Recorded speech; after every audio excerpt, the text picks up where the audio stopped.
Bonjour tout le monde, donc aujourd'hui je vais vous montrer comment tricoter le herringbone stitch. Donc j'ai pas trouvé comment ça s'appelait en français, donc on l'appellera herringbone stitch comme en anglais. Donc c'est ce point là qui m'a permis de faire ma super écharpe de 4 mètres la verte. Donc ça c'est le côté endroit, et par contre comme vous pouvez le voir à l'envers, enfin c'est pas un point qui est réversible quoi. Donc ça c'était l'écharpe, maintenant que vous savez à quoi ça ressemble, on va voir comment qu'on fait. Donc le principe c'est qu'il faut monter un nombre impair de mailles. Et on commence par le côté envers. Donc on va piquer 2 mailles ensemble à l'envers, comme ceci. Donc 2 mailles ensemble à l'envers. Par contre, on laisse pas tomber et on va retricoter la toute première maille à l'envers pour en avoir à nouveau 2 et pas perdre 2 mailles, parce que, enfin, vous avez vu, c'est une écharpe, hein, donc il n'y a pas de diminution. Et là, on a à nouveau 2 mailles. Ça, c'est l'envers, donc je vous remontre. Plein de mailles. Ouh, j'ai un peu serré comme une brute. 2 mailles envers ensemble. On ne laisse pas tomber et là, je sépare la toute première maille et hop, oula, puis qui se dédouble, je la tricote à l'envers. Et le caméraman il marche sur la pelote, donc c'est moins pratique.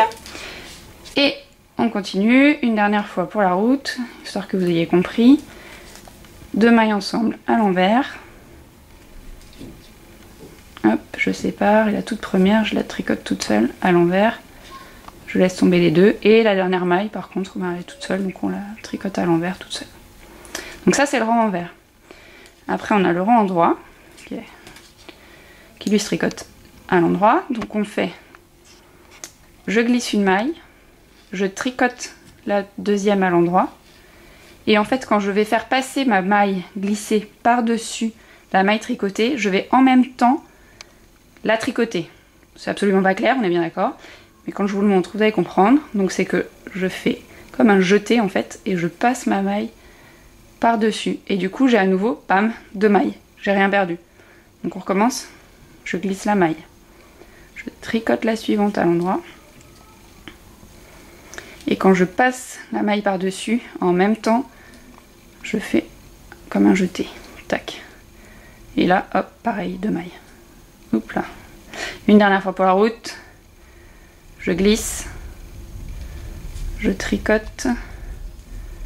Et en même temps que je rabats, je passe par-dessus un jeté. Tac. Et la dernière maille qui est toute seule, elle se tricote toute seule à l'endroit. Donc ça c'est le herringbone stitch. Bon là on voit pas bien mais si je vous ressors mon écharpe fabuleuse, on voit nettement mieux. Voilà. Par contre attention hein, pour l'écharpe, si vous voyez là la bordure elle est différente. C'est parce que j'ai suivi un patron, donc je vous mettrai le lien dans l'article qui va aller avec la vidéo pour que vous puissiez voir. Ce que je vous ai montré c'est vraiment juste la base, l'intérieur en fait. Voilà le herringbone stitch.